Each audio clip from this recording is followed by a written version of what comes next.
शब्दाची जर व्युत्पत्ती केली तर आपल्याला पसायदानाचं महत्व लक्षात येईल.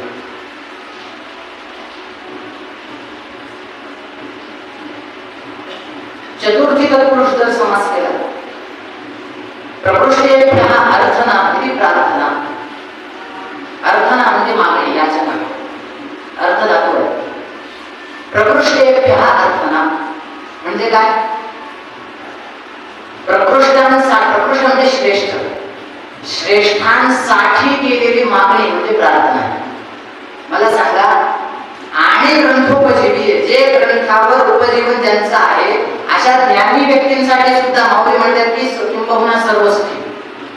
म्हणजे ही मागणी, ज्ञानी लोक श्रेष्ठ की नाही, ते श्रेष्ठांसाठीची मागणी. सद्ग्रंथांना आपलं जीवन मांडणारे लोक आहेत, ग्रंथोपजीवी म्हणजे त्यांच्यासाठी ही मागणी आहे. चतुर्थी तत्पुरुष समास केला, श्रेष्ठांसाठीची मागणी आहे. त्याच्यानंतर षष्ठी तत्पुरुष समास जर केला प्रार्थना शब्दाचा, प्रकृष्टानां अर्थना इति प्रार्थना. श्रेष्ठांनी केलेली मागणी म्हणजे प्रार्थना. कोणी केली मागणी? माऊलींनी केली. तर माऊलींचं श्रेष्ठत्व कसं आहे आणि ते बसायला कसं दिसतं ते आपण उद्या बघूया. पण आज प्रार्थना शब्दाचे अर्थ बघू. प्रकृष्टानां अर्थना, श्रेष्ठांनी केलेली मागणी. एवढंच कशाला? पंचमी तत्पुरुष करा, प्रकृष्टात अर्थना इथे प्रार्थना. श्रेष्ठांकडून मागून घेतलेलं आहे. मागणी कुणाकडे मागितली? निवृत्तीनाथांकडे मागितली. निवृत्तीनाथांचं वर्णन करताना अनुभवामृतामध्ये पहिल्यांदा मंगलाचरण बघा. यदक्षरमनाख्येयं आनंदम अजम अव्ययम श्रीमन निवृत्तीनाथेति ख्यातं दैवतमाश्रये. निवृत्तीनाथांना काय काय उपमा दिल्यात?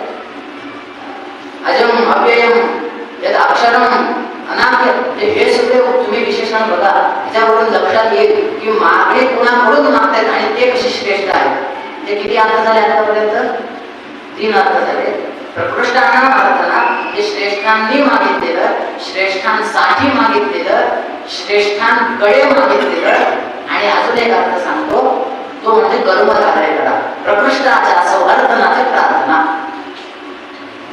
श्रेष्ठ अशी प्रार्थना, श्रेष्ठ अशी याचना. आणि ही श्रेष्ठ याचना कशी आहे याचं मूर्तिमंत उदाहरण म्हणजे संपूर्ण पसायदान आहे.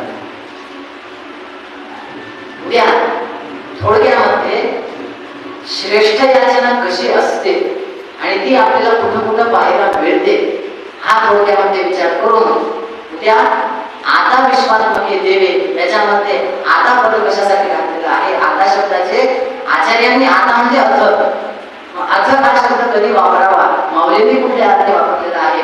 विश्वात्मक देव म्हणताना विश्व हा जो शब्द वापरलेला आहे त्या विश्वाचं स्वरूप काय, त्या विश्वाचं एकंदरीत शास्त्रकारांनी त्या विश्वाला असत म्हटले का मिथ्या म्हटले हे थोडक्यामध्ये विचार करून आणि मग ते देव कसे आहेत आणि ते निवृत्तीनाथ कसे आहेत आणि वाग्यज्ञाने माऊलींनी संतुष्ट व्हावा अशी कशी प्रार्थना केलेली आहे हे आपण उद्या बघूया. आज मात्र काय झालं, एक पाया आपला झाला की बाबा मागू नये, पण अशा पद्धतीनं मागितलं तर ते आपल्याला त्याच्या जीवनामध्ये जे आपलं साधं हे आहे त्या ध्येयापर्यंत आपण पोहोचू शकतो.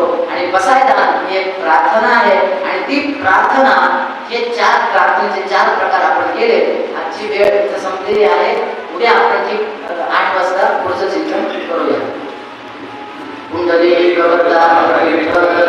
सद्गुरु ज्ञानेश्वर महाराज की जय, सद्गुरु दासगणु महाराज की जय, स्वामी वरदानंद महाराज की जय. जय जय रघुवीर समर्थ. नमः पार्वती पते हर हर महादेव. भारत माता की जय. दुपारी 3 वाजता श्री निलेशजी ओ यांचं एक महत्त्वाच्या चांगल्या विषयावरती व्याख्यान होणार आहे. रामायण आणि महाभारताची ऐतिहासिकता आणि उपयुक्तता अतिशय महत्त्वाचे विषय. ते स्वतः संशोधनात्मक पद्धतीने इतिहास मांडतात. रामायण महाभारताची कालनिश्चिती सारखे अनेक आपल्या मनातले प्रश्न आज आपल्याला त्यांच्या व्याख्यानात